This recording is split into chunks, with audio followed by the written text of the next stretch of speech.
না জানি কে তুমি, তবু যেন মনে হচ্ছে তোমাকে আমি খুব কাছ থেকে চিনি। তুমি কি কোনো কবির লেখা রূপকথার রানী?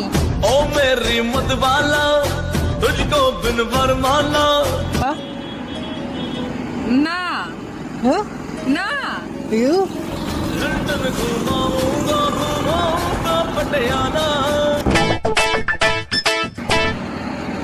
You look Rani. Thank you. What's your name? আমার নাম জেনে কি করবেন আপনি? আমি তো আপনাকে চিনি না।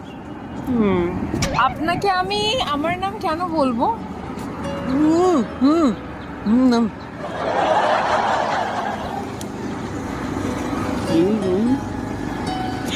আমার নাম আলিয়া। Oh.